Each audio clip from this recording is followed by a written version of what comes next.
আর আমরা যেদিন বুঝতে শিখেছি সেদিন থেকে যাত্রা প্যান্ডেল ভাঙতে শিখেছি। কথা বলে না? যাত্রা প্যান্ডেল ভাঙতে ভাঙতে বড় হয়েছে, মাঝবান্ডারির ওরস ভাঙতে ভাঙতে বড় হয়েছে। কথা বলেন না কেন? এনজিওদের কত স্কুল পড়াইছি হিসাব নাই। আমাদের গ্রামে 5টা স্কুল ছিল, এখন কোন স্কুল নাই। কারা ভাঙছে? কওমি দেওবন্দি ওলামা তোলাবারা। গত কয়েক বছর আগে, বলেন না কেন, ওই যে বিজয়নগর ঢুকতে একটু ওইদিকে হাউজি বাম্পার না কি মেলা হওয়ার কথা ছিল, বলুন ওই মেলার বিরুদ্ধে মেলার পাশেই বসানো হয়েছে তাফসীর মাহফিল। কথা কয় না? 52 দিন চলছে মাহফিল। কি কতদিন? এটা তো 7 দিন, সেটা কদিন? 52 দিন চলছে। এবং প্রতিজ্ঞা করা হয়েছে যতদিন এগুলি সব খুলে না নেবে ততদিন কোরআনের তাফসীর চলবে। সেখানে হাউজি বাম্পার মেলা করার জন্য তারা সেই ঢাকা সুপ্রিম কোর্টে গিয়েছে, স্বরাষ্ট্র মন্ত্রণালয়ে গিয়েছে, কোথাও জায়গা পায় নাই। সরকার বলেছে ধর্মীয় সেন্টিমেন্টকে গরম হতে দেওয়া যাবে না, আপনারা এগুলি উঠাই নিয়ে যান।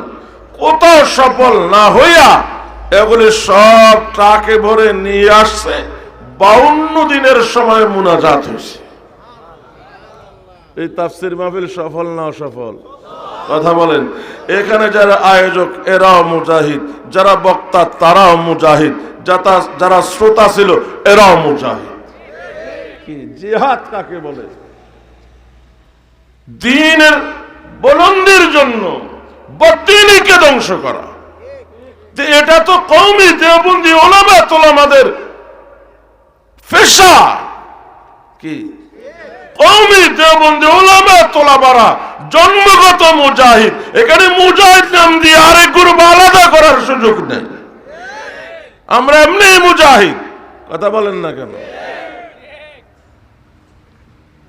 আমরা হার কথার পিছনে শক্তি আছে। বহুদিন আগে, কমপক্ষে 20 বছর আগে পটিয়া মাদ্রাসায় একটা মিটিং হইল একটা সংগঠন করার জন্য। খতিবে আজম আল্লামা হাবিবুল্লাহ মিসবাহ রহমতুল্লাহ আলাইকে সবার শেষে মতামত দেওয়ার জন্য দেওয়া হলো। তিনি বললেন, ভাই সংগঠন তো আছে, আমরা দেওবন্দি, আমরা হার বাতিলকে মোকাবেলা করব এই নামে। কথা বলেন। এখন আরেকটা সংগঠন করলে আরেকটা ফেরকা বাই হইল। আমরা এই নামে হার বাতিলের মোকাবেলা করব। পাড়ায় পাড়ায় মহল্লায় মহল্লায় নতুন সংগঠন হবে কওমি উলামা তোলাবা জনতা। এরা হার বাতিলের মোকাবেলা করবে। আমি প্রায় বলে থাকি, শাইখুল হিন্দের সন্তানেরা আফগানিস্তানে 19 বছর পৃথিবীর সুপার পাওয়ারের বিরুদ্ধে লড়াই করে আফগানিস্তানে যদি ইমারত ইসলামিয়া কায়েম করতে পারে, আমরা তো শাইখুল হিন্দের রুহানি সন্তান, আমরা কেন পারবো না? আমাদেরকে পারতেই হবে, আমাদের হিম্মত বাড়াতে হবে। ডক্টর আফম খালেদ সাহেব বলেছেন, ধর্ম উপদেষ্টা কওমি মাদ্রাসার হার হার ছাত্রকে পরিকল্পনা করতে হবে, স্বপ্ন দেখতে হবে যে আমি এদেশের প্রধানমন্ত্রী হব। কেন এই স্বপ্ন আমরা দেখতে পারি না? এক পাহাড়ের কিনারায় গিয়া খলিফাতুল মুসলিমিন হযরত ওমর কাঁদছে। সাথীরা বলছে, কেন কাঁদছেন? ওমর রাদিয়াল্লাহু তাআলা বলেন, অতীত স্মরণ হয়েছে। কিসের অতীত? এই পাহাড়ে বকরি চড়াইতাম, বকরি সামলাতে পারতাম না, একটা দুইটা করে বাঘ ভাল্লুকে খেয়ে ফেলতো। সন্ধ্যায় বাড়িতে গেলে বাবাই পিটাপিটি করত। যেই ওমর বকরি সামলাতে পারতাম না, সেই ওমর আজ অর্ধ পৃথিবী সামলাচ্ছে। কোন ডিগ্রি দিয়া? ডাক্তার ডিগ্রি দিয়া, ইঞ্জিনিয়ার ডিগ্রি দিয়া, প্রফেসর ডিগ্রি দিয়া, না ডক্টর ইউনূসের মতো নোবেল বিজয়ী হইয়া? ওমরের ডিগ্রি একটাই, ওমরের ভিতরে ছিল এলমে ওহী কি ছিল? ইলমে ওহী ছিল, নবুয়তের সোহবত ছিল। ওমর যদি ইলমে ওহী দিয়া অর্ধ পৃথিবী চালাইতে পারে, আমরা তো ইলমে ওহীটাই শিখছি, আমরা কেন পারবো না? ও শাইখুল হিন্দের সন্তানেরা, জাগো! আমার বিশ্বাস ইউনূস সরকারের পরের সরকার হবে কওমি দেওবন্দীদের সরকার, যদি আমরা কাজ করতে পারি। কাজ করতে পারলে হবে ইনশাআল্লাহ। আর জাতি কওমি দেওবন্দীদেরকে বিশ্বাস করে বিভিন্ন কারণে। যখন দেশে করোনা হলো, বুদ্ধিজীবীরা টকশোতে বসে বলতে লাগলো, করোনায় মরে যাওয়া লাশগুলোর কি হবে? কেউ কেউ বলল পুড়িয়ে ফেলা হোক, কারণ এটাকে যে ধুইতে যাবে তাকে ভাইরাস আক্রান্ত করবে, যে কাফন পরাবে তাকে ভাইরাসে ধরবে, যে কবরে রাখবে তাকে ভাইরাসে ধরবে, তার চেয়ে ভালো পুড়ি ফেললে ভালো হয়। কওমি যখন জন করোনায় মরে যাওয়া লোকগুলোকে পোড়াবার পায়ে তারা চলছিল, এগিয়ে এসেছে কওমি দেওবন্দি ওলামা তোলাবারা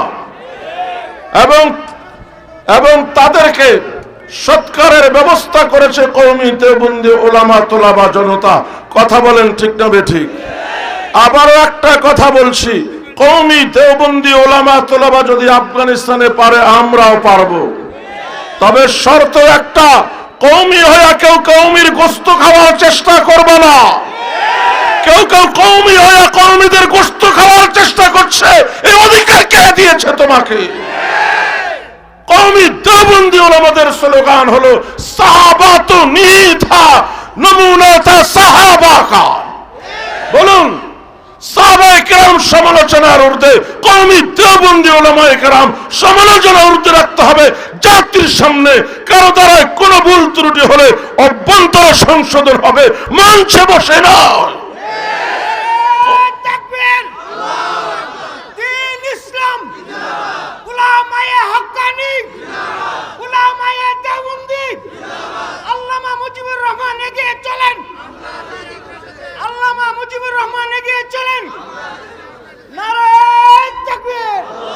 শেষ কথাটা আমি আবারও বলছি, কওমি দেওবন্দি ওলামা তোলাবা জনতা মানুষের আস্থার সর্বশেষ জায়গা। বাকি সব চোর বাটপার, ব্যাখ্যা দেওয়ার সময় নাই। এমত অবস্থায় এই মঞ্চ থেকে কওমি দেওবন্দি কারো গোশত খাওয়া ঠিক হবে না। নিস্তে মুমকিন ই সুখন রা ইখতিতাম ফাসসুখন কো তাহে বায়দ ওয়াসসালাম।